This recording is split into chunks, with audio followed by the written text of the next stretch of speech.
Setiap insan, terlebih bila ia insan beriman yang menjalani kehidupan di dunia, sudah pasti mendapatkan dan menginginkan harapan hidup yang sukses dan membahagiakan. Bila bekerja, kerjaannya ingin sukses. Bila kembali ke rumah tangganya ingin bahagia. Bila pulang kembali kepada Allah ke akhirat nanti, di dunia ini yang sebentar saja dan sebentar lagi kita akan kembali, juga diharapkan pulangnya sukses dan wafatnya dalam keadaan tenang dan bahagia. Dunia sukses bahagia, akhirat sukses bahagia. Di dalam diksi Al-Quran, bahkan dalam bahasa Arab standar, jika kita menggabungkan sukses dan bahagia itu, baik kita harapkan didapatkan di dunia yang sebentar ini ataupun di akhirat yang sebentar lagi kita akan hadapi, maka kata yang mewakili sukses dan bahagia itu disebut dengan falah namanya. Falah. Jika sukses saja disebut dengan fauz, jika bahagia saja disebut dengan farah, fariha yafrahu. Tapi bila kita menggabungkan sukses dan bahagia disebut dengan falah namanya. Saking pentingnya harapan sukses dan bahagia ini, dan Allah Maha mengetahui bahwa setiap hambanya menginginkan keduanya, maka diperdengarkan di telinga kita 5 kali dalam setiap 5 pergantian waktu dalam sehari. Baru bangun, sinar matahari membelah kegelapan malam disebut dengan fajar. Waktu rencananya disebut dengan subuh, diperdengarkan di telinga kita. Dalam bahasa Arab telinga disebut dengan udhun, jamaknya disebut dengan adhan. Dalam lantunan adhan itu diperdengarkan baru kita bangun dari tidur, hayya 'alal falah. Jalani kehidupan di hari ini dengan sukses. Apapun profesimu, harapkan sukses. Bekerja yang sukses. Mencari akhirat, siapkan dengan sukses. Dan hasilkan dari semua kesuksesan itu menjadi nilai-nilai yang membahagiakan dalam kehidupan. Jangan sekedar di kantor sukses, tapi tidak membawa kesuksesan itu menjadi kebahagiaan saat dibawa ke dalam rumah. Sukses, tapi tidak sakinah. Sukses, tapi tidak memberikan ketenangan. Hayya 'alal falah, diingatkan. Bangun menjadi pribadi yang sukses dan bahagia. Sampai ke siang muncul zuhur, terang, jelas, diminta dievaluasi sejauh mana keberhasilan kesuksesan itu bisa diraih. Kalau pekerjaan duniawi evaluasi, kalau ibadah ukhrawi evaluasi. Jangan-jangan dari subuh ke zuhur lupa ingat dengan Allah, lupa berzikir, lupa baca Al-Quran, lupa sedekah. Padahal kita berharap ketika kembali kepada Allah Subhanahu wa ta'ala mendapatkan rahmatnya yang sempurna, berupa jannahnya yang tertinggi. Apa bekal yang telah kita siapkan? Sudah jelaskah capaian kesuksesan kita sampai zuhur, siang yang jelas itu? Maka diperdengarkan kembali di telinga kita, hayya 'alal falah. Sampai hilang kemudian siangnya, muncul ke sorenya, hayya 'alal falah. Hilang sore menjelang ke malamnya, datang maghrib, hayya 'alal falah. Menjelang tidur sebelum istirahat, hayya 'alal falah. Bahkan saat akan mimpi pun akan tidur, kata Allah, jangan biarkan engkau membawa istrimu, membawa dirimu untuk istirahat, kecuali engkau istirahat dalam keadaan yang telah terasa sukses dan membahagiakan. Hayya 'alal falah. Hadirin, kembali kepada nilai-nilai Quran. Tidaklah menjadi seorang muslim, apalagi mengatakan seorang mukmin, kecuali dia membawa visi hidup dunia akhiratnya sukses dan bahagia. Orang yang sudah menggenggam sukses dan bahagia dan berusaha mempertahankannya, maka dirubah katanya dalam Al-Quran dari falah menjadi aflah. Orangnya disebut muflih, jamaknya disebut dengan muflihun. Menariknya, ketika Allah mendeklarasikan dalam firman-Nya saat membuka detil penjelasan Al-Quran setelah diintisarikan dalam Al-Fatihah dan dibuka dalam Al-Baqarah, maka pedoman pertama yang diberikan pada Rasulullah SAW untuk disampaikan, diajarkan dan dituntunkan pada umatnya adalah pedoman untuk mencapai dan menjadi orang-orang sukses dan bahagia dunia akhiratnya. Perhatikan turunan ayat Al-Baqarah dari 286 ayat itu dibuka dengan ayat pertama sampai dengan ayat yang kelima. Maka inilah golongan pertama dari 3 golongan yang berkehidupan di bumi, dan 3 inilah yang akan kembali ke akhirat saat dihisab dan menentukan masa depan mereka dan akhir kehidupan abadi mereka di akhirat kelak. Golongan pertama adalah golongan sukses dan bahagia dunia akhiratnya. Al-Baqarah di ayat yang kelima. Ulaika ala hudam mir rabbihim wa ulaika humul muflihun. Ulaika ala hudam mir rabbihim. Ada golongan yang kata Allah mereka itu senantiasa diberikan petunjuk oleh Allah Subhanahu wa taala. Mau kerja dibimbing oleh Allah sehingga kerjanya nyaman, tenang dan sukses. Bukankah yang punya rezeki Allah? Bukankah yang punya solusi Allah? Ada orang-orang yang ketika baru melangkah untuk bekerja, dia katakan, Rabbi adkhilni mudkhala sidqin. Tanpa nyogok, tanpa nyuap, tanpa harus mencari jalan yang salah, dibimbing oleh Allah, lancar, sukses, bahagia. Ada orang yang ingin belajar, dia mengerti Allah pemilik pengetahuan. Dia memohon kepada Allah dibukakan akses pengetahuan. Bukankah Allah Al-Alim? Maka dia dekati Rabbnya, dia dekati Allah Subhanahu wa ta'ala, dan dia ikuti pedomannya. Ulaika ala hudam mir rabbihim. Maka diberikan petunjuk oleh Allah Subhanahu wa taala, dibimbing, mendapatkan lompatan kecerdasan, mudah memahami, mudah untuk mengamalkan semua aspek kehidupan, baik dengan tenaga, baik dengan ilmu, baik dengan harta, baik dengan pengetahuan. 4 aspek yang menjadi bekal kehidupan manusia di dunia ini diberikan pedomannya oleh Allah sehingga mudah diantarakan kepada kesuksesan dan kebahagiaan. Dan 4 golongan inilah yang dibimbing oleh Rasulullah sallallahu alaihi wasallam, baik dalam fase Mekah, terlebih dalam fase Madinah, kurang lebih 23 tahun, kurang lebih dalam durasi tugasnya Nabi sallallahu alaihi wasallam dalam berdakwah, menghasilkan 4 golongan utama yang kaya, posisi tingkat tertinggi kekayaannya. Bahkan sampai sekarang masih didapatkan asetnya seperti yang Utsman bin Affan radhiyallahu taala anhu. Bagaimana transformasi kekayaan Abdurrahman bin Auf radhiyallahu taala anhu yang sampai sekarang belum mampu disaingi oleh orang terkaya di muka bumi dengan aset yang kalau dikonversi sampai saat ini berjumlah 72.000 triliun. Siapa yang tidak kenal dengan Abu Bakar As-Siddiq? Siapa yang tidak kenal dengan Umar bin Khattab? Di aspek pengetahuan ada Ali bin Abi Thalib, ada Abu Hurairah radhiyallahu taala anhu, ada Salman Al-Farisi radhiyallahu taala anhu, dan semuanya sukses melintasi zamannya, berbahagia, diingat, dikenang oleh setiap zaman dan masa yang telah bahkan dilaluinya. Hadirin, ulaika ala hudam mir rabbihim wa ulaika humul muflihun.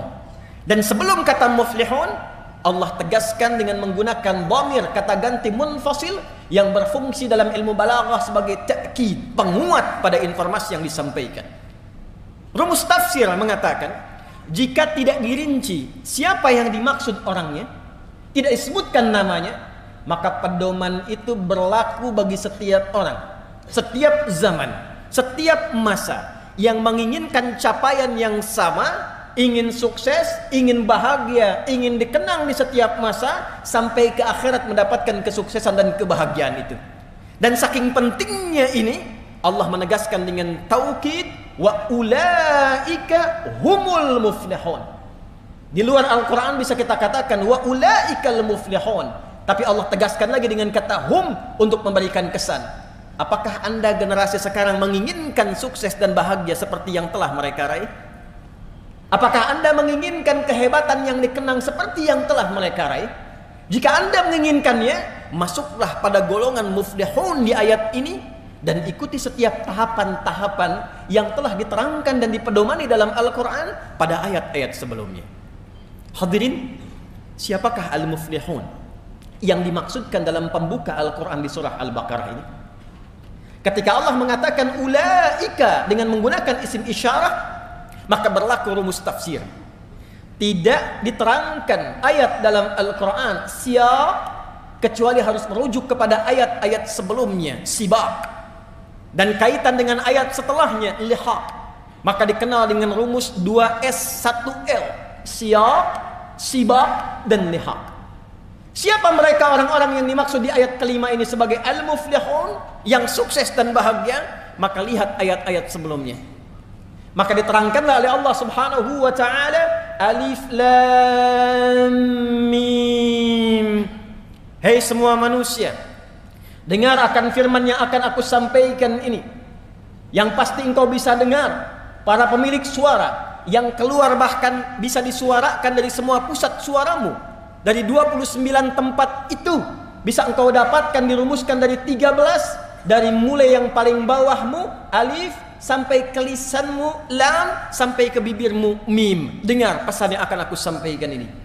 Dzalikal kitabu la raiba fi. Semua apa yang terkandung dalam Al-Qur'an ini bukan bacaan biasa, bukan akses untuk dilihat biasa, bukan untuk disuarakan biasa, tapi di dalamnya ada pedoman berkehidupan yang mengantarkan pada kesuksesan dan kebahagiaan, dan jangan pernah ragukan isinya. Hudal lil muttaqin, tapi itu hanya akan berlaku pedoman ini untuk sukses itu, untuk bahagia itu hanya bagi golongan orang-orang takwa saja. Kita temukan ternyata yang dimaksud orang yang mendapatkan falah itu generasi yang sukses, generasi yang bahagia, melintasi zamannya sampai kembali kepada Allah di akhirat, disebut oleh Al-Quran al-muttaqin, golongan orang-orang takwa. Hadirin, siapa orang takwa itu? Dan saking pentingnya golongan takwa itu, esensi Jumat pun memiliki wasiat takwa. Tidak sah Jumat kecuali dengan 5 rukun: hamdalah, salawat, tausiyah. Tausiah, yang ketiganya tausiah wasiat, dan wasiatnya pun dicontohkan Nabi dengan wasiat takwa. Saking pentingnya kesuksesan, saking pentingnya kebahagiaan, dia masuk dalam satu di antara rukun Jumat yang 5, rukun khutbah yang 5. Tidak sah Jumat dilantunkan, disampaikan sehebat apapun materinya, sedalam apapun materinya, jika tidak mengandung wasiat takwa. Dan apa esensi wasiat takwa itu? Sampai setiap pekan Nabi mengingatkan umatnya, dikumpulkan di satu tempat yang sangat luas, menggabungkan semua aspek yang datang, tidak hanya dari satu tempat, hanya untuk mengingatkan, ingat takwa ya, ingat takwa ya, takwa yang serius ya, jaga sampai wafat ya. Ya ayyuhalladzina amanu taqullaha haqqa tuqatih wa la tamutunna illa wa antum muslimun. Ali Imran yang ayat 102 itu. Kenapa takwa menjadi penting? Karena hanya orang takwa yang bisa sukses, orang takwa yang bisa bahagia. 240 kali kata takwa dan derivasinya disebutkan dalam Al-Quran, dan tidak pernah disebutkan kecuali bersanding dengan jaminan kebahagiaan dan kesuksesan. Anda punya masalah, bahkan datang ke Jumat ini pun masalahnya belum tuntas, maka turun Quran surah ke-65 di akhir ayat kedua, di awal ayat ketiga. Wa may yattaqillaha yaj'al lahu makhraja wa yarzuqhu min haitsu la yahtasib. Dan siapapun yang mampu meningkatkan takwanya kepada Allah, bukan hartanya, bukan jabatannya, bukan ilmunya. Jadi kalau Anda datang ke Jumat ini dengan harta yang sudah berlimpah, kedudukan yang tinggi, tapi masalah tak pernah selesai, tak pernah tuntas, coba renungkan. Mungkin masalahnya bukan karena harta, bukan karena status, bukan karena ilmu. Barangkali pendekatan kepada Allahnya, takwanya yang belum meningkat. Di pekerjaan champion, perusahaan banyak, tapi di rumah nggak pernah bahagia. Mungkin bukan harta soalnya. Soalnya adalah takwa yang sejati dan sesungguhnya. Wa may yattaqillaha yaj'al lahu makhraja wa yarzuqhu min haitsu la yahtasib. Hei, kata Allah, jangankan yang engkau hitung, yang tidak engkau duga pun persoalan rezeki, aku akan kirimkan sepanjang engkau punya akses yang dekat kepadaku. Bukankah kita yang meyakini Allah yang punya rezeki sehingga kita menyebutnya dengan Ar-Razzaq? Bukankah kita meyakini Allah yang punya pengetahuan, Allah yang punya solusi? Lantas Allah balik bertanya, ketika engkau punya masalah, kenapa engkau tidak mendekati aku? Ketika engkau menginginkan rezeki, kenapa harus menyogok? Kenapa harus korupsi? Kenapa harus menyuap? Bukankah engkau mengatakan hanya aku yang punya rezeki, aku Ar-Razzaq? Wa yarzuqhu min haitsu la yahtasib. Anda yang belajar, di kampus, di sekolah, SMP, SMA, dan seterusnya. Anda menginginkan lompatan pengetahuan, rumus pertamanya dekati yang punya pengetahuan. Turun Quran surah kedua Al-Baqarah di akhir ayat 282. Wattaqullah wa yu'allimukumullah. Tingkatkan takwamu kepada Allah, maka aku buka akses pengajaran untuk meluaskan cawan pengetahuanmu, kata Allah. Perhatikan orang-orang terdahulu yang diajari oleh Nabi sallallahu alaihi wasallam. Bagaimana Abdullah bin Mas'ud, Ibnu Abbas radhiyallahu taala anhuma, dan sahabat-sahabat hanya menguasai bahasa asing dalam 3 hari saja. Bagaimana lompatan pengetahuan terjadi kepada mereka ketika mereka mendekati Allah Subhanahu wa taala. Anda ingin bahagia? Al-Baqarah di akhir ayat 189. Wattaqullaha la'allakum tuflihun. Tingkatkan takwamu kepada Allah, aku dekatkan engkau pada kebahagiaan yang sejati, dunia, akhirat. Dalam konteks akhirat, Anda menginginkan surga? Anda ingin menginginkan surga yang seluas langit dan bumi, yang mewah, fasilitas hebat? Tidak dibuka dalam Al-Quran kecuali menggunakan kata takwa. Ali Imran ayat 133. Wasari'u ila maghfiratin min rabbikum wa jannatin arduha as-samawati wal ardu u'iddat lil muttaqin. Anda menginginkan di taman surga Firdaus, taman yang sangat indah, tengah-tengahnya, maka tidak diberikan kecuali kepada orang-orang yang bertakwa. Innal muttaqina fi jannati wa uyun. Takwa. Dunia yang sebentar, kuncinya takwa. Akhirat yang sebentar lagi, kuncinya takwa. Itulah sebabnya kenapa setiap Jumat kita diingatkan oleh Nabi sallallahu alaihi wasallam dan menjadi wasiat yang lestari di setiap masa. Jaga takwa, jaga takwa. Tidaklah Jumat ini disyariatkan bukan sekedar ingin menjadikan kita berkumpul, duduk, kadang mengantuk, lalu tertidur, salat 2 rakaat dan bubar. Bukan itu yang diinginkan. Kita diinginkan untuk saling mengenal. Kita diinginkan untuk saling mengisi. Kita diinginkan berkontemplasi. Kita diinginkan bermuhasabah. Jangan-jangan duduk di masjid ini mendengarkan khutbah sudah berlangsung puluhan tahun hidup, dunia sudah diraih yang sebentar, akhirat yang sebentar lagi belum dipersiapkan. Fas'au ila dzikrillah. Kata Allah, "Hai hambaku, di mana pikiranmu? Di mana visimu? Apa persiapanmu untuk pulang?" Ada orang yang terus menyiapkan akhirat, lupa dengan dunianya, lupa dengan tetangganya, lupa dengan kerabatnya. Maka diingatkan dalam Jumat, lihat kananmu, lihat kirimu, kenali belakangmu, kenali depanmu. Bukankah engkau bersaudara satu dengan yang lainnya? Hadirin, itulah bagian dari kata falah. Pemiliknya disebut dengan muflih, jamaknya disebut dengan al-muflihun. Sebagai penutup dari khutbah yang pertama ini, jika kita bertanya kepada Allah dan Rasul, ya Allah, ya Rasulullah, bagaimana cara kami secara cepat dan singkat membangun akses takwa ini? Detailnya seperti apa? Sehingga setiap pekerjaan yang kami lakukan, apapun profesinya, berpeluang cepat untuk didapatkan kesuksesan dan kebahagiaan yang dimaksudkan. Maka hadirin, Al-Quran membagi jawaban itu kepada 2 segmen utama. Dengan cepat, 1. Teruskan ayat 3-nya untuk menerangkan kata muttaqin di ayat kedua Al-Baqarah. Alladzina yu'minuna bil ghaibi wa yuqimunas shalah wa mimma razaqnahum yunfiqun. Walladzina yu'minuna bima unzila ilaika wa ma unzila min qablik wa bil akhirati hum yuqinun. Allahu akbar. Kata Allah, orang takwa sejati, orang yang sukses dan bahagia, itu orang yang bisa secara proporsional berpikir dan punya visi panjang, membawa skema hidupnya dari semua alam yang sedang dan akan ia singgahi. Sekarang kita di dunia, ditinggalkan dunia menuju akhirat, ada waiting room namanya barzakh. Jika dipersingkat kehidupan dunia sampai akhirat, wabil akhirati hum yuqinun. Kita mulai dari ayat yang keempat. Orang sukses itu, kata Al-Quran, adalah orang yang punya visi panjang sampai kehidupan akhiratnya. Maka ditafsir di Quran surah ke-59 ayat ke-18.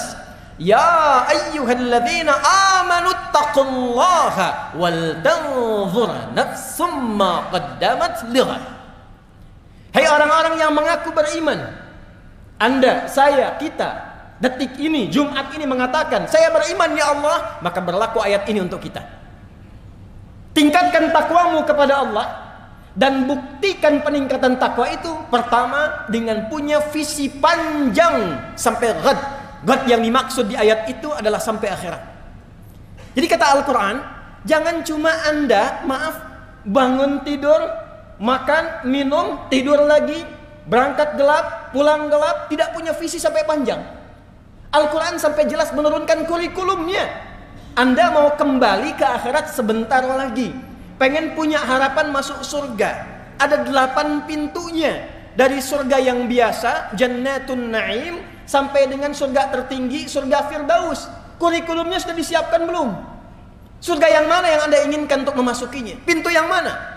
Maka turunkan kurikulumnya, jadikan kemudian bagian-bagian yang akan kita tunggangi saat di dunia, keluarkan sifatnya, keluarkan karakternya, lekatkan pada profesi yang kita jalani saat ini. Contoh, sekarang ya Allah, saya menginginkan menjadi penghuni surga Firdaus. Di mana ditemukannya kurikulum surga Firdaus? Seperti apa karakternya? Buka ayatnya, keluarkan surahnya. Surah ke-23 Al-Mu'minun ayat 1 sampai dengan 9. Sampai kita temukan pada kalimat pada ayat ulaika humul warithun alladzina yarithuna al-firdausa hum fiha khalidun. Allah yang menyampaikan langsung, ada calon penghuni surga Firdaus yang sedang beraktivitas di bumi. Ada calon penghuni surga Firdaus yang sedang beraktivitas di bumi. Bukan orang yang sekedar klaim dan punya harapan, saya pengen ya Allah, saya pengen. Ternyata sifatnya tidak begitu. Dibuka dengan kata pemilik falah. Ayat pertamanya, qad aflahal mu'minun. Sungguh orang beriman yang benar imannya, dia pasti menggenggam kesuksesan dan kebahagiaan. Dan sukses serta bahagia yang dimaksudkan di ayat ini bukan sekedar konteks dunia yang sebentar saja, tapi konteks keabadian sampai dia mendapatkan surga Firdaus di alam akhiratnya. Apa sifatnya? Turunkan jadi karakter. Alladzina hum fi salatihim khashi'un, walladzina hum 'anil lagwi mu'ridun, walladzina hum lizzakati fa'ilun. Anda silahkan jadi apapun, jadi pejabat boleh, jadi diplomat boleh, jadi pebisnis silahkan, jadi guru bagus, jadi pedagang bagus, punya toko hebat. Tapi ketika Anda menginginkan menjadi penghuni surga Firdaus, lekatkan sifat-sifat yang melekat di dalamnya. Turunkan jadi karakter. Saya pejabat, saya sholat. Surga biasa, sholatnya biasa. Surga Firdaus, sholatnya khusyuk. Sepenting-pentingnya pekerjaan Anda, masih punya harapan. Karena harapannya ingin ke surga Firdaus, Anda luangkan waktu prioritas belajar bagaimana menjadi seorang pelaku sholat yang khusyuk. Walladzina hum 'anil lagwi mu'ridun. Bicara yang penting-penting saja, mendengar yang penting-penting saja. Turunkan menjadi karakter kehidupan. Tunggangi ini pada dunia yang sebentar saja, dan tunggu janji Allah ketika kita akan pulang. Anda usahakan dengan karakter itu, hadirin, yang paling menarik, bahkan saat akan wafat, dalam sakaratul maut, ditampakkanlah semua hasil perjuangan kita itu berupa surga yang kita harapkan, sehingga tenang kita melihat itu, dan dalam tenang itulah dicabut nyawanya dalam keadaan yang sangat lapang. Quran surah ke-89 ayat 27 sampai dengan ayat 30. Ya ayyatuhan nafsul mutmainnah. Hei jiwa-jiwa yang tengah tenang menghadapi kematian. Irji'i ila rabbiki radiyatan mardiyah. Cepat pulang, karena aku telah ridha dengan amal persiapanmu, dan engkau pun akan ridha dengan pemberian yang aku tampakkan saat ini kepadamu. Apa yang ditampakkan? Fadkhuli fi ibadi. Masuk dalam golongan hambaku yang saleh. Wadkhuli jannati. Pada kalimat wadkhuli jannati ditampakkanlah surganya, tempat berpulang. Seperti Sayyidah Asiyah ditampakkan istana surganya ketika dia bermohon, Rabbi bnili baitan indaka fil jannah. Ya Allah, bangunkan aku istana ya Allah di dalam surgamu, seperti yang kau janjikan kepadaku. Dia diikat di tiang oleh suaminya Fir'aun laknatullahi alaihi, diancam dengan hukuman eksekusi kematian, tapi dia wafat dalam keadaan tersenyum karena ditampakkan surganya. Kita di mana sampai Jumat ini? Kita di mana? Bagaimana menjadi golongan yang beriman itu? Golongan ahli akhirat itu? Maka tidak ada bekal untuk pulang kecuali sifat-sifat ibadah ritual kita. Maka golongan takwa yang pertama, jika ingin sukses, ingin bahagia, sampai dibawa pulang ke akhirat, itulah yang dimaksud dengan ibadah dalam bentuk ritual. Sehingga orang-orang takwa, orang-orang muflihun, dibuka amalannya oleh Al-Quran dengan kata iman, dilanjutkan kemudian dengan kata salat sebagai bagian awal ibadah pertama yang membangun kedekatan dia dengan Allah Subhanahu wa taala. Alladzina yu'minuna bil ghaibi wa yuqimunas. Duhai Anda yang menginginkan masuk surga. Duhai Anda yang ingin ke surga Firdaus. Anda yang ingin ke surga Al-Adan. Ditanya oleh Allah sampai dengan Jumat ini, ketika kalimat khatib ittaqullah ditanya balik oleh Allah. Hei yang sudah punya toko banyak nih. Hei yang kadang-kadang Jumatan pun menunggu Anda nutup toko dulu. Hei yang kadang-kadang Jumat pun menunggu Anda selesai pekerjaan dulu. Hei yang saking sibuknya dengan urusan dunia. Hei yang saking padatnya jadwal urusan dunianya, tapi berharap surga Firdaus, ditanya balik oleh Allah Subhanahu wa taala. Apa bekal persiapanmu ketika engkau akan bawa pulang menghadap Allah di akhirat nanti? Mana amalan ritualmu?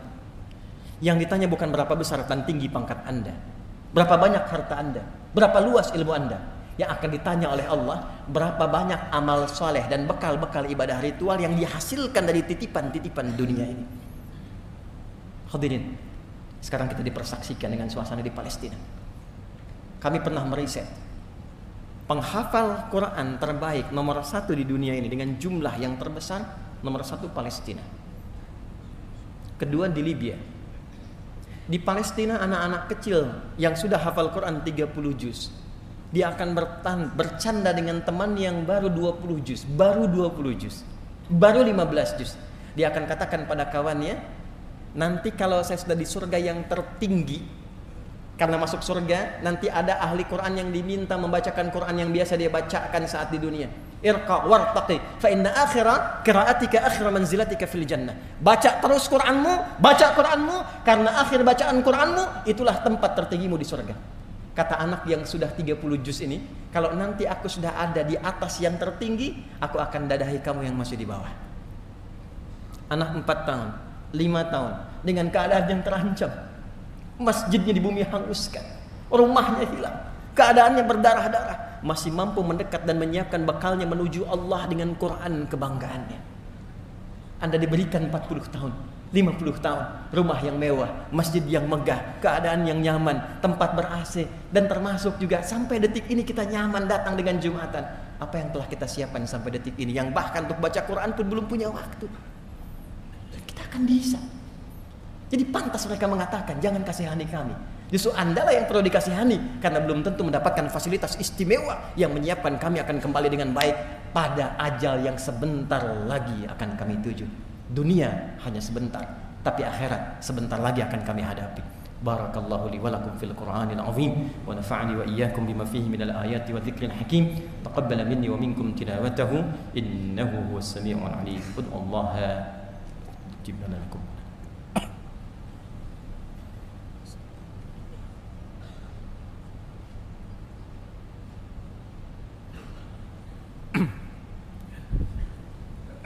Alhamdulillah, wassalatu wassalamu ala rasulillah wa ala alihi wa sahbihi wa man walah wa ba'd. Fa ya ibadallah, usi nafsi wa iyyakum bitaqwallahi faqad fazal muttaqun fala tamutunna illa wa antum muslimun. Wa qala ta'ala ya ayyuhalladzina amanu taqullaha haqqa tuqatih wa la tamutunna illa wa antum muslimun. Hadirin jamaah Jumat rahimani wa rahimakumullah. Sebelum kita berdoa memohon kebaikan pada Allah Subhanahu wa taala, pada khutbah yang singkat ini izinkan khatib menyingkat dengan cepat pada esensi yang ingin khatib sampaikan. Hadirin, setiap kita menginginkan kebahagiaan dan kesuksesan di dunia dan akhirat ini, maka rumusnya kata Allah, pemilik kesuksesan itu disebut dengan muflih. Jamaknya al-muflihun, sifat sukses dan bahagia yang disebut dengan falah. Itu hanya bisa ditempuh dengan 2 cara. 2 ini mengerucut pada satu amalan disebut dengan takwa. Maka cara takwa yang pertama adalah tingkatkan kedekatan kita kepada Allah Subhanahu wa taala. Jangan sampai aktivitas dunia kita yang padat melupakan kita untuk mencari bekal akhirat untuk pulang. Ingat salat kita, ingat Quran kita, ingat doa kita, ingat zikir kita. Semua jenis amal soleh yang kita kerjakan dalam bentuk ibadah itu di Al-Quran disebut dengan zikir namanya. Salat disebut zikir. Quran surah ke-20 ayat ke-14, wa aqimis salata lidzikri. Quran disebut dengan zikir. Quran surah ke-15 ayat ke-9. Inna nahnu nazzalna dzikra wa inna lahu lahafizun. Doa disebut zikir. Quran surah ke-7 ayat ke-205. Wadhkur rabbaka fi nafsika tadarruan wa khifatan wa dunal jahri minal qaul. Bahkan semua amalan kita jika diniatkan karena Allah disebut dengan zikir. Setiap Jumat kita diminta merenung sudah sebanyak apa zikir kita kepada Allah persiapan untuk pulang. Ya ayyuhalladzina amanu idza nudiya lis-salati min yaumil jumu'ati fas'au ila dzikrillah. Ingat akhirat, ingat akhirat, ingat akhirat. Anda yang rajin sholat, istri Anda bagaimana? Anak Anda bagaimana? Ku anfusakum wa ahlikum nara. Jaga ya. Sisi yang bersamaan, tidak mungkin kemudian akhirat bisa diraih kecuali dengan amalan baik saat di dunia. Maka ada segmen takwa yang kedua, yaitu segmen al-bu'dul insani. Habdu minal makhluqat, habdu minan nas. Jangan sampai saat datang Jumat ini sholatnya bagus, puasanya rajin, baca Qurannya bagus, tapi dengan orang tua hubungan tidak baik, dengan tetangga tidak baik, masih ada celaan, masih suka merendahkan orang, masih merasa yang paling hebat. Maka takwa pada segmen yang kedua ini bahkan diperjelas oleh Nabi sallallahu alaihi wasallam, dirangkum oleh hadis Muslim dari Abu Hurairah radhiyallahu taala anhu. Nabi menyampaikan, ya'ti yaumal qiyamati, akan datang satu umatku di hari kiamat, mengaku umatku bisalatin, rajin salat, wa qiyamin, rajin tahajud, wa siyamin, rajin puasa, wa zakatin, rajin zakat, wa ya'ti qad syatama hadza, tapi juga senang mencela orang lain, wa qadhafa hadza, merendahkan, menuduh orang lain, wa daraba hadza, senang berselisih, wa safaka dama hadza, bahkan ada yang menumpahkan darah dan masih bangga mengaku sebagai muslim. Tu'khadhu hadza min hasanatihi wa hadza min hasanatihi. Kalau ada orang salat tapi menyakiti orang lain, menyakiti suaminya, menyakiti istrinya, menyakiti ibunya, menyakiti ayahnya, menyakiti anaknya, menyakiti tetangganya, diambil pahala salatnya, diberikan pada yang disakiti itu. Ada orang puasa memfitnah orang lain, diambil pahala puasanya, ditimpakan, diberikan pada yang difitnah itu. Fa in faniyat hasanatuhu, kalau hilang semua bekal kebaikannya, tertinggal keburukannya satu, maka diambil keburukan orang yang dizalimi itu, ditimpakan kepadanya, faturiha finnar, maka dimasukkanlah ia, dicuci dulu di neraka, baru kemudian diangkat dan dimasukkan ke dalam surga. Kita menginginkan keseimbangan.